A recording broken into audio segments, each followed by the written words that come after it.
bom dia. É uma alegria, desculpa aí que eu deixei o iPad aqui, então dá um tempinho para eu arrumar aqui. Mas é uma alegria estar mais uma vez aqui com os irmãos.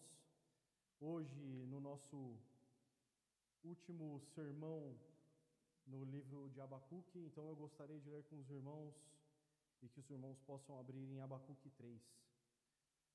A linguagem que nós iremos ler hoje é na ANA, Nova Almeida Atualizada. E fala assim: Oração do profeta Abacuque sob a forma de canto. Senhor, tenho ouvido a tua fama e me sinto alarmado. Aviva a tua obra, ó Senhor, no decorrer dos anos e no decurso dos anos. Faze-a conhecida. Na tua ira, lembra-te da misericórdia. Deus vem de Temã, o santo vem do monte Parã. A sua glória cobre os céus e a terra se enche do seu louvor. O seu esplendor é como a luz, e raios brilham da sua mão. O seu poder se esconde ali. Adiante dele vai a peste, e a pestilência segue os seus passos. Ele para e faz a terra tremer. Olha e sacode as nações. Esmigalham-se os montes primitivos, as colinas antigas se abatem. Os caminhos de Deus são eternos. Vejo as tendas de Cusã em aflição, os acampamentos da terra de Midian tremem. Acaso é contra os rios, Senhor, que estás irado? É contra os ribeiros a tua ira ou contra o mar o teu furor? Já que andas montado nos teus cavalos e nos teus carros de vitória? Preparas o teu arco, a tua aljava está cheia de flechas, tu fendes a terra com rios, e os montes te veem e se contorcem, torrentes de água passam. As profundezas do mar fazem ouvir a sua voz e levantam bem alto as suas mãos. O sol e a lua param nas suas moradas ao resplandecer a luz das tuas flechas sibilantes. Ao fulgor do relâmpago da tua lança, Na tua indignação, marchas pela terra. Na tua ira, pisa nas nações. Tu sais para salvar o teu povo, para salvar o teu ungido. Feres o chefe da casa dos ímpios, deixando-o descoberto dos pés à cabeça. Traspassas a cabeça dos guerreiros do inimigo com as suas próprias lanças, os quais, como tempestade, avançam para me destruir. Alegram-se como se estivessem para devorar o pobre em segredo. Marchas com os teus cavalos pelo mar, pela massa de grandes águas. Ouvi isso e o meu íntimo se comoveu. Os meus lábios tremeram ao ouvir a sua voz. A podridão entrou nos meus ossos e os meus joelhos vacilaram. Pois em silêncio devo esperar o dia da angústia que virá contra o povo que nos ataca. Ainda que a figueira não floresça, nem haja fruto na videira, ainda que a colheita da oliveira decepcione e os campos não produzam mantimento, ainda que as ovelhas desapareçam do aprisco e nos currais não haja mais gado, mesmo assim eu me alegro no Senhor e exulto no Deus da minha salvação. O Senhor Deus é a minha fortaleza. Ele dá aos meus pés a ligeireza das corças e me faz andar nas minhas alturas. Ao mestre de canto para instrumentos de cordas. Vamos orar? Pai, essa é a tua palavra e é um privilégio estarmos aqui, Pai, para aprendermos, Senhor, mais dela. O que nós te pedimos é que o Senhor fale, Senhor, nos nossos corações nessa manhã, fale o que o Senhor tem para falar nos nossos corações, Pai, que não seja eu a falar, mas que seja o Senhor, o seu Espírito, sondando os nossos corações nessa manhã, Pai. É isso, Senhor, que nós te pedimos, em nome de Jesus. Amém.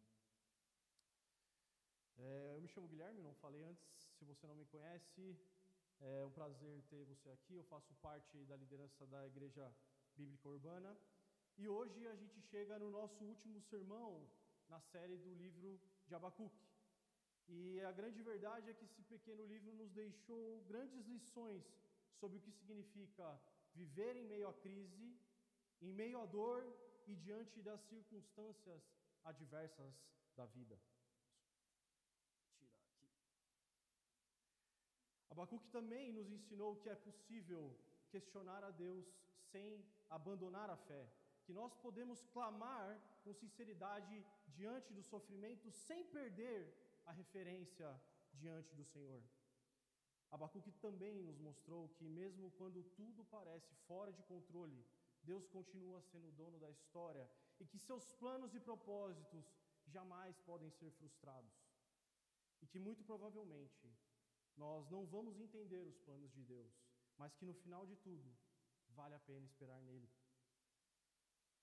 E ao longo dessa série, nós também vimos que por mais piedosos que nós parecemos ser, por mais que nós saibamos versículos de cor, ou que você já tenha lido a Bíblia diversas vezes, ou que você tenha ajudado muitas pessoas na rua, na sua família, ou seus amigos, ou que você tenha sido um aluno exemplar, ou um funcionário exemplar na sua empresa, isso nunca será suficiente para alcançarmos graça diante de Deus. Porque como bem disse o profeta Jeremias, no capítulo 17, no versículo 9, fala: enganoso é o coração, mais do que todas as coisas, e desesperadamente corrupto, quem o conhecerá? A verdade é que se algo em todo esse grande enredo da salvação dependesse de nós, a morte era certa. Eu e você carecemos da graça de Cristo, o justo e justificador, que um dia morreu no meu e no seu lugar, para que nós pudéssemos ter a vida, e para que no dia do juízo, a ira de Deus não recaísse sobre nós. E é com esse entendimento de que Deus é soberano na história, misericordioso no juízo e fiel nas suas promessas, que nós chegamos hoje no capítulo 3 de Abacuque, onde Abacuque, depois de tanto questionar, aprende que adorar, louvar e repousar com alegria nesse Deus é o que ele precisa. Ele nos mostra que, mesmo se o resultado dos nossos questionamentos não forem aquilo que nós esperamos, ainda assim só há uma coisa a se fazer: se alegrar no Deus da nossa salvação, independentemente das circunstâncias das nossas vidas. E deixa eu descrever algo para você que provavelmente você já tenha vivido. Em certos momentos da nossa vida, onde nós passamos por uma tristeza profunda, um acontecimento inesperado, ou uma dor que tomou conta do nosso coração por alguma situação específica, e parecia que naquele momento nada poderia descrever o que você estava sentindo. As palavras não surgem para expressar tamanha dor e sentimento, mas que em algum momento você escutou uma música, e essa música, o que antes você não tinha palavra, ela consegue expressar aquele sentimento no seu coração.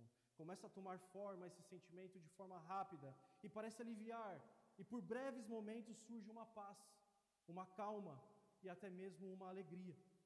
E é exatamente isso que Abacuque expressa nesse capítulo 3. O profeta transforma a sua dor em canção, a sua angústia em adoração e a sua crise em louvor.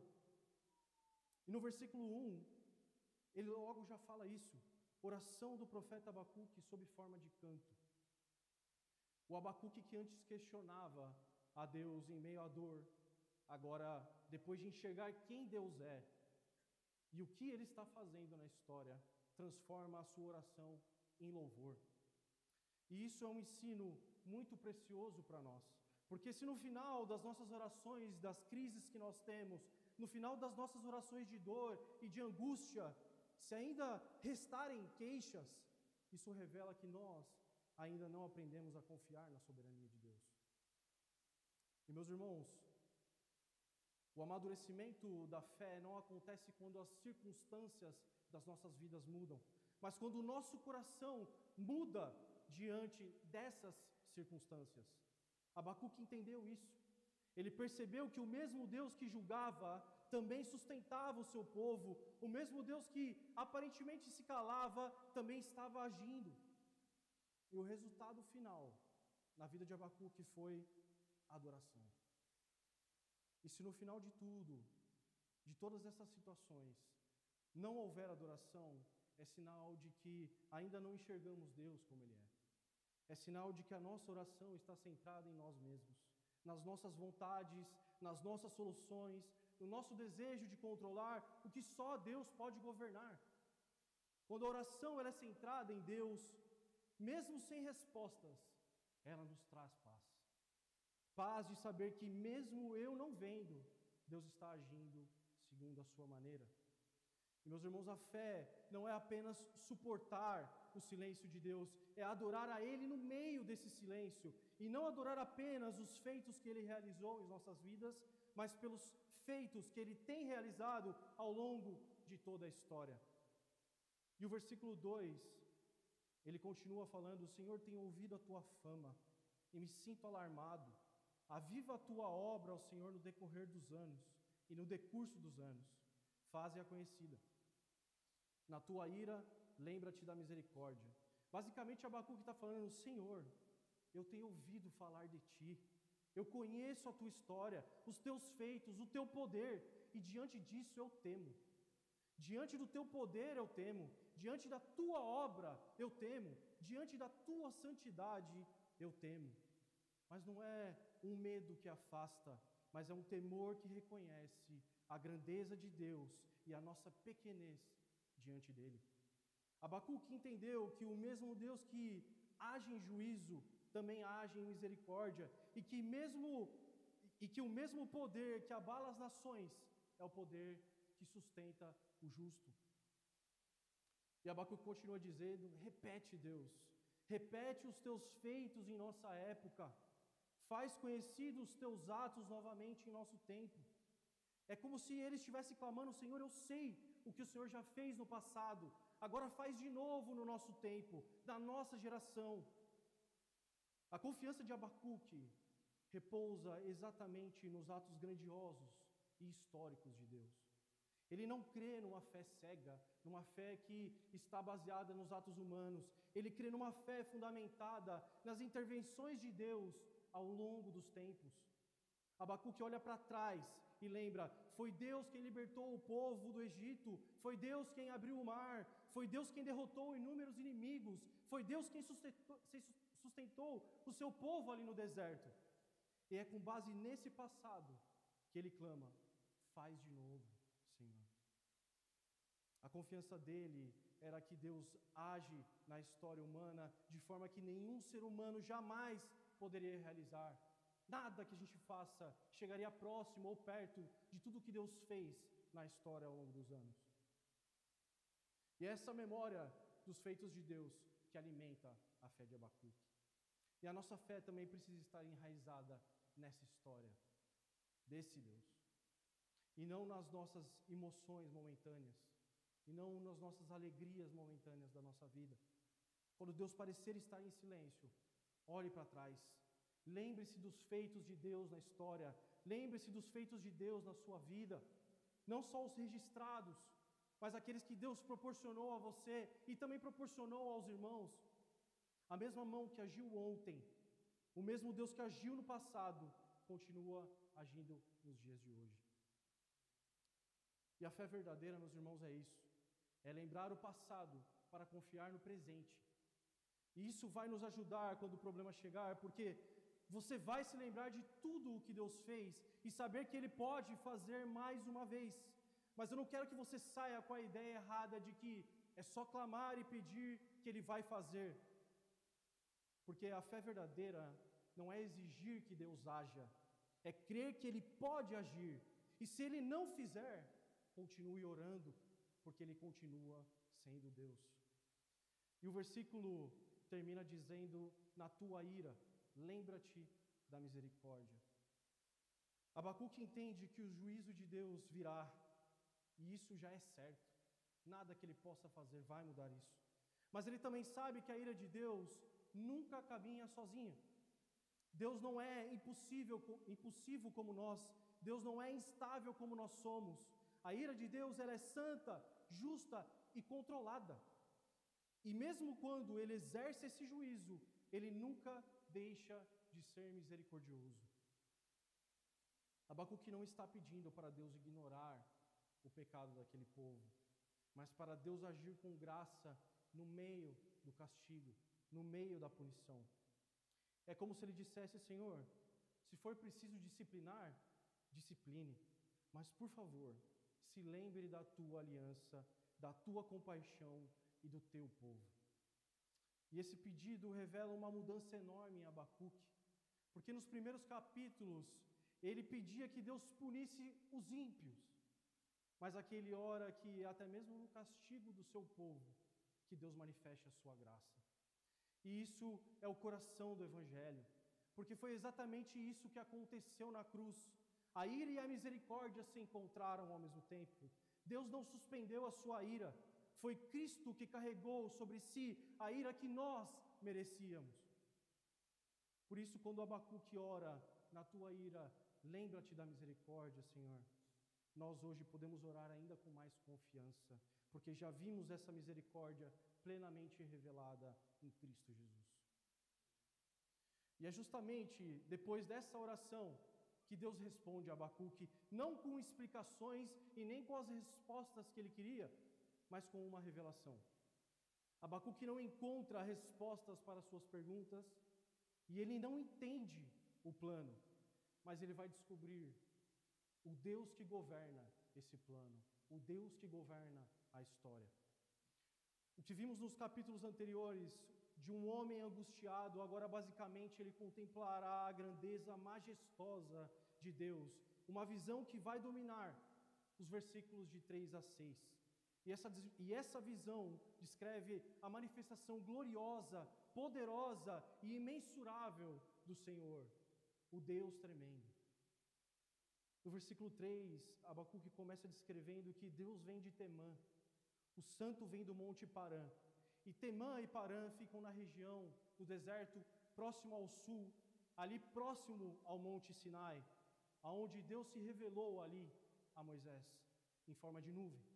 Ou seja, Abacuque está trazendo à memória o Deus do Êxodo, o Deus que desceu sobre aquele monte com fogo, com trovões, com temor.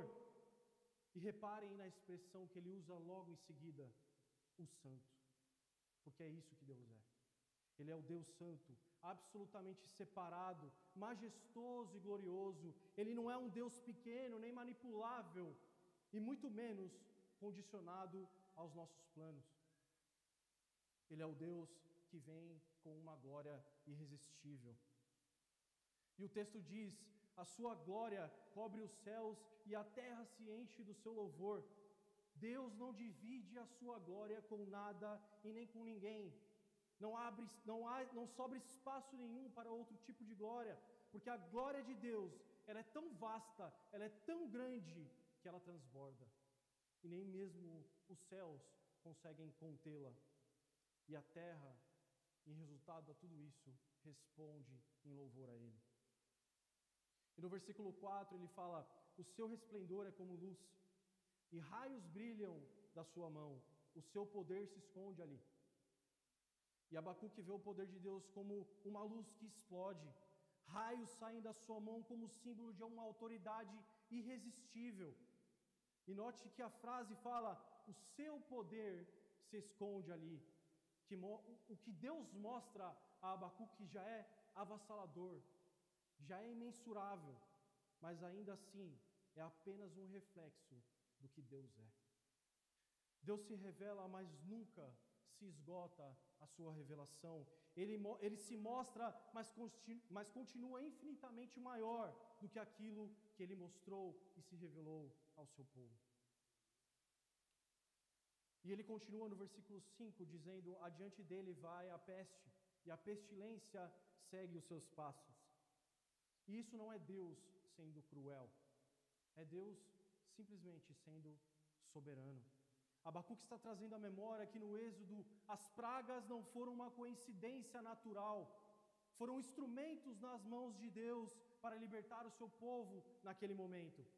A ideia aqui é de que quando Deus se move, nada pode impedir o agir de Deus. Quando Ele decide agir, até aquilo que destrói é colocado debaixo da sua autoridade. Nada anda à frente de Deus sem a ordem dEle. Nada escapa do seu domínio, até aquilo que aterroriza o mundo está debaixo dos seus pés. E é isso que sustenta a vida de Abacuque. Deus não perdeu o controle da história. Deus não perdeu o controle da história e Ele nunca perderá esse controle.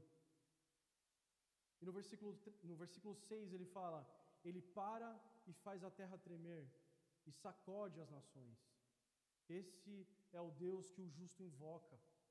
Não é uma força rara, não é um poder parcial, mas o Deus que para e treme a terra, que olha e as nações se estremecem. Ao simples olhar de Deus, impérios se abalam. Ao simples comando de Deus, montanhas se movem. Ao simples passo de Deus, a terra inteira treme. E Abacuque conclui: esmigalham-se os montes primitivos, as colinas antigas se abatem, e os caminhos de Deus são eternos. Na Bíblia, quando vemos essa relação de montes e colinas, elas representam aquilo que parece inabalável para os homens. Mas até isso se dobra diante do Senhor. E ao dizer que os caminhos dele são eternos, Abacuque está afirmando que Deus não está improvisando na história. Ele não é pego de surpresa quando o seu problema aparece. E os caminhos dele são os mesmos desde toda a eternidade. Ele age segundo os seus planos, que são planos eternos, planos perfeitos e planos sábios. E quando a nossa visão sobre Deus encolhe, os nossos medos e problemas crescem. Mas quando a nossa visão sobre Deus cresce, os nossos medos e problemas se encolhem. Porque a mudança de Abacuque não foi porque os políticos mudaram, não foi porque ele teve uma solução mirabolante, ou porque ele tinha alguma garantia. Não. O que mudou foi o que ele viu. Ele contemplou Deus como ele realmente é. E a nossa fé, ela não nasce quando Deus explica o futuro para nós. Ela nasce quando Deus se revela quem Ele é. Mas a realidade é que nós sempre queremos as respostas, nós sempre queremos saber todos os detalhes, nós sempre queremos saber o porquê do que nós estamos passando, mas Deus nem sempre vai nos dar as respostas que nós precisamos. Às vezes Ele apenas só vai dar a si mesmo. Ele nos mostra a sua glória, o seu caráter, a sua santidade e a sua soberania. E isso, meus irmãos, é mais do que suficiente para as nossas vidas. Porque o antídoto contra o desespero, em meio aos dilemas, é simplesmente a grandeza de Deus. Nós não vamos conseguir passar por esse desespero, olhando para dentro, repetindo frases motivacionais e bonitas. Nós só conseguimos passar quando permanecemos firmes, olhando para o alto e fixando os nossos olhos nesse Deus tremendo. Não espere as respostas para você ter paz. Você pode desfrutar dessa paz contemplando este Deus hoje. E é justamente diante dessa grandeza de Deus que Abacuque passa a contemplar a maneira como Deus age no mundo com justiça. Agora o foco deixa de ser apenas a manifestação da presença e se torna a manifestação do juízo também. Abacuque percebe que a grandeza de Deus, ela não é passiva. É uma grandeza que corrige o mal, que responde à injustiça do mundo e que nunca fica indiferente ao pecado humano. E entre os versículos de 7 a 10, ele vai descrever o poder desse juízo de Deus. Ele vai mostrar e declarar a sua confiança de que Deus, o Senhor, não deixará nenhum mal sem resposta na humanidade. E no versículo 7 ele fala: vejo as tendas de Cusã em aflição, os acampamentos da terra de Midian tremem. Cusã e Midian eram povos hostis a Israel, inimigos que um dia oprimiram o povo de Deus, mas que agora, esses mesmos povos estavam em aflição e tremor diante da presença de Deus. O que Abacuque quer nos mostrar aqui é que nenhum mal, nenhuma injustiça, nenhuma força humana ficará impune a esse Deus. O mal até pode parecer triunfar por um tempo, a gente pode ver coisas, catástrofes e tudo acontecendo ao nosso redor. E na realidade, o mal até pode parecer triunfar durante um tempo, mas diante de Deus, todo mal e injustiça se curvam e toda arrogância cai. E nos versículos de 8 a 9 ele diz: Acaso é contra os rios, Senhor, que estás irado?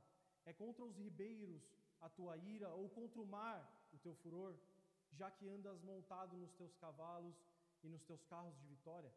Preparas o teu arco, a tua aljava está cheia de flechas, e tu fendes a terra com os rios. Abacuque descreve aqui Deus como um guerreiro que entra em cena. Ele usa uma linguagem simbólica e poética para retratar o poder de Deus em ação naquele momento. As águas, os rios e o mar representam as forças do caos, tudo aquilo que ameaça a ordem e a vida de onde nós estamos. E ele pergunta: Senhor, é com os rios que o Senhor está irado? Está furioso com o mar? E a resposta, obviamente, é não. Deus não está irado com a criação, mas Ele está usando a própria criação como instrumento do seu juízo para o seu povo. Mesmo que o mesmo Deus que abriu o Mar Vermelho, que fez o Jordão retroceder e que guiou o povo de Israel em vitória sobre os inimigos, agora aparece novamente montado em carros de triunfo. Ele é o Senhor da natureza e da história. Os mares obedecem à sua voz e os elementos da criação se tornam servos do seu propósito justo. E ele também vê o arco de Deus, que é o símbolo do seu poder e da sua fidelidade com o seu povo. O texto diz que ele prepara o arco e a aljava está cheia de flechas. Isso indica que o juízo de Deus não é aleatório e nem impulsivo. Ele age de acordo com a sua aliança, com a aliança que ele fez no seu povo. Então, cada ato de juízo é também um ato de fidelidade. Deus cumpre as promessas feitas ao seu povo. Deus julga porque Ele é justo, mas também porque Ele é fiel.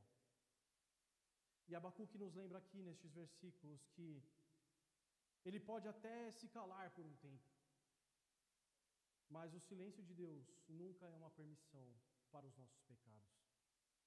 Nós sabemos que o juízo de Deus é certo, mas isso não nos deve trazer medo. Isso tem que nos trazer esperança. Esperança de que o mal não vencerá. Esperança de que a injustiça não será eterna. E de que Deus sempre fará o que é certo. E hoje nós só desfrutamos dessa esperança porque esse mesmo juízo já foi executado na cruz. A ira santa de Deus caiu sobre o seu Filho para que a misericórdia um dia alcançasse a minha e a sua vida. O poder do juízo de Deus não destrói, Ele nos salva, porque Cristo suportou o juízo no nosso lugar. Então, portanto, quando o mundo parecer injusto aos seus olhos, quando os ímpios prosperarem na sua frente, e quando o mal parecer inabalável em frente dos seus olhos, lembre-se que um dia Ele virá. E quando Ele vier, tudo que é torto será endireitado, e tudo que é injusto será julgado. E Abacuque nos versículos de 3 a 7, ele viu a grandeza de Deus. Nos versículos de 7 a 10, ele viu o poder do seu juízo. Mas agora, entre os versículos de 11 a 15, ele contempla o Deus guerreiro, aquele que se levanta para lutar em favor do seu povo. E Abacuque encontra consolo nesse poder, porque ele entende que a mesma mão que julga os inimigos é a mão que protege os seus justos. Aquele Deus que parecia distante, agora é visto marchando em frente ao seu povo, lutando por ele com poder irresistível. E Abacuque descreve a natureza parando diante desse Criador, desse Deus guerreiro. O sol e a lua param nas suas moradas. É uma descrição muito semelhante a Josué 10, quando o sol parou no céu. E isso é um sinal de que toda a criação se curva diante desse Deus guerreiro. A luz das flechas e o brilho da lança, como fala no texto, revelam um Deus que não é passível diante do mal. O texto nos fala que Ele se levanta, Ele marcha, Ele pisa as nações em justa indignação. E nós assistimos quase que todos os dias tamanha crueldade e maldade pelo mundo. Mas saiba que Deus não ignora essa violência. O seu juízo é soberano e um dia ele vai julgar a todos. E no verso 13 é exatamente isso, e essa ideia do Deus que luta pelo seu povo, que fala: tu sais para o livramento do seu povo, para o livramento do teu ungido. E ungido aqui é uma lembrança da promessa feita ao reinado de Davi, mas que encontra o seu verdadeiro cumprimento em Cristo Jesus. E é nesse momento que Abacuque vê que a ira de Deus é a salvação do seu povo. E esse Deus, ele fere o inimigo, mas ao mesmo tempo, ele liberta o justo. E essa justiça que destrói o mal é a mesma que preserva o povo da aliança. E é exatamente isso que ele nos fala no versículo 14: traspassas a cabeça dos guerreiros dele com as suas próprias lanças. O poder humano se volta contra ele mesmo. Deus usa as próprias armas dos inimigos contra eles. Isso mostra que nenhum plano de mal prospera diante de Deus. E para fechar esse bloco, no versículo 15, ele faz uma referência direta ao Êxodo. Marcha com os teus cavalos pelo mar, pela massa de grandes águas. O mesmo mar que engoliu os egípcios se abriu como estrada para Israel. Irmão, você pode ter certeza que Deus é aquele que faz o caminho aonde não existe caminho. Abacuque nos faz compreender algo essencial aqui, que o poder de Deus não está contra nós, ele está por nós. A vingança de Deus não é uma ameaça ao seu povo, e a vingança é a certeza de que o mal não ficará impune e de que Deus defenderá o seu povo. E na cruz, essa visão ela se cumpre plenamente. Lá Deus marchou em definitivo contra o pecado e contra a morte, e ele venceu, não com espadas, mas com o sangue de Cristo Jesus que foi vertido ali na cruz. Por isso, o cristão não teme o poder desse juízo, mas ele descansa no poder da graça de Deus. E depois de contemplar que Deus vem em glória, que Ele julga com justiça e que Ele luta por seu povo, Abacuque simplesmente se cala. Mas não é um silêncio de dúvida diante de Deus, é um silêncio de quem foi vencido pela presença de Deus na sua vida. Ele já nem quer tentar entender o que Deus faz, ele só quer descansar em quem Deus é. Ele diz com outras palavras: ok, Deus, eu não entendo, mas eu confio em Ti. Abacuque finalmente entendeu que esse poder e juízo é o refúgio e força que o povo de Deus tanto precisava. E é com esse coração rendido e ainda trêmulo, mas cheio de fé, que ele encerra a sua oração com uma das declarações mais lindas de toda a Escritura.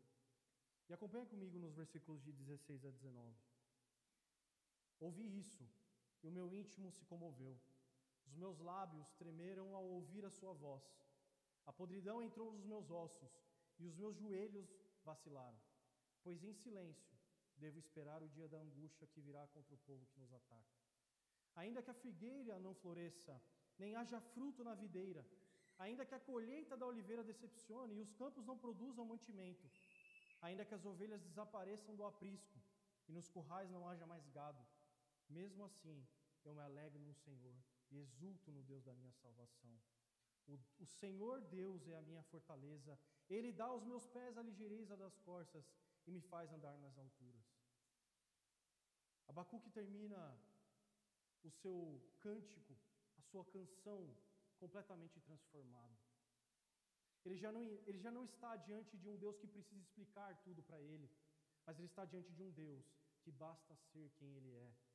Ele confessa que está com o corpo tremendo, o coração disparado e os lábios agitados de medo diante desse Deus. E o lindo disso é que o cenário continua o mesmo. A invasão ainda iria acontecer, o povo ainda seria cativo pelo povo babilônico, mas algo nele mudou profundamente. Foi o seu interior que mudou. E ele percebeu que a esperança não nasce das respostas de Deus, e muito menos de ver as coisas darem certo, mas de descobrir quem Deus é no meio daquilo que não faz sentido nas nossas vidas. Em vez de enxergar o sofrimento e a injustiça como obstáculo à sua fé, Abacuque descobre que é justamente através do sofrimento que a fé amadurece e se aprofunda. E é por isso que ele pode dizer, ainda que a figueira não floresça, nem haja fruto na videira, ainda que a colheita da oliveira decepcione e os campos não produzam mantimento, ainda que as ovelhas desapareçam do aprisco e nos currais não haja mais gado, mesmo assim eu me alegro no Senhor e exulto no Deus da minha salvação. A esperança verdadeira não está no que Deus faz, mas em quem Deus é. Mesmo que tudo vá mal na sua vida, Ele permanece fiel. Mesmo que nada floresça, Ele continua sendo Deus da salvação. E aqui, meus irmãos, o Evangelho brilha. Porque esse Deus que sustentou Abacuque se manifestou plenamente em Cristo Jesus. Na cruz, Jesus mostrou que o amor divino não se mede pelas circunstâncias, mas pela entrega. Lá, de fato, o justo viveu pela fé até o fim. Jesus confiou no Pai, mesmo quando o céu ficou em silêncio. E agora, quando o mundo ao nosso redor treme, lembramos que o Senhor é a nossa força e que os nossos pés são firmes como os da corça, porque Ele nos faz andar sobre as alturas. E talvez como Abacuque, você também está vivendo em tempos que Deus parece distante. Talvez a oração seja feita diante de lágrimas, em meio a um clamor profundo para Deus. Mas a boa notícia é que a história não termina no até quando, Senhor? O até quando que Abacuque falou no primeiro capítulo. Ela termina no eu me alegrarei no Senhor. O convite de Abacuque é simples e profundo. Quando não houver fruto na videira, olhe para a videira verdadeira que é Jesus Cristo. Quando não houver rebanho no curral, lembre-se do Cordeiro de Deus que tira o pecado do mundo. E quando tudo parecer sem vida, confie no Deus que ressuscita os mortos. E se ainda te faltar forças, olhe para Jesus. A carta aos Hebreus diz exatamente assim, no capítulo 12, no versículo 2, olhando firmemente para Jesus, o autor e consumador da fé, o qual, pela alegria que lhe estava proposta, suportou a cruz, desprezando a vergonha, e assentou-se à direita do trono de Deus. Abacuque se alegrou num Deus apesar da dor, mas Cristo se alegrou por meio da dor. E é por isso que hoje nós também podemos nos alegrar nele, porque o maior presente de Deus não é aquilo que ele faz ou pode fazer. O maior presente de Deus é ele mesmo. E quando entendemos isso, nós podemos atravessar qualquer deserto, podemos enfrentar qualquer juízo e ainda assim cantar: o Senhor é a minha força. E esse livro de Abacuque não fala de um homem que entendeu tudo, mas de um Deus que mostrou ser tudo o que nós precisamos. Que cada um de nós possamos sair dessa série com uma certeza: a fé não depende do que nós vemos, mas de quem Deus é, revelado em Cristo Jesus, o autor e consumador da nossa fé. Amém? Vamos orar? Deus, obrigado, Pai, porque em Cristo nós encontramos, Senhor, essa alegria plena nas nossas vidas. Obrigado, Deus, porque em meio à dor, aos problemas, o Senhor nos traz alívio, o Senhor nos traz descanso. Podemos repousar nos Teus braços, porque a alegria maior foi vencida ali naquela cruz. Um dia o Teu sangue vertido ali nos trouxe, Senhor, uma plena alegria que hoje nos enche e nos faz viver de uma maneira que o mundo não entende, Pai, mas que hoje nos traz vida plena. Pai, se os meus irmãos têm passado, Senhor, por aflições, por problemas, que eles entendam, Deus, que se eles não obtiverem respostas, eles já têm tudo, que é o Senhor, Pai. Se tudo for mal em nossa vida, que nós possamos entender que o Senhor é suficiente para todas as coisas, Pai. Ainda que nós percamos tudo, ainda que nós percamos a nossa vida, a nossa casa, o nosso trabalho, o Senhor é tudo, Senhor, nas nossas vidas, Pai. E é isso, Senhor, que nós te agradecemos, Senhor, nessa manhã. Obrigado, Pai, pelo Teu sacrifício, que um dia nos trouxe a vida e que um dia nos trouxe a paz. E hoje podemos repousar nessa paz que é em Jesus Cristo. Em nome de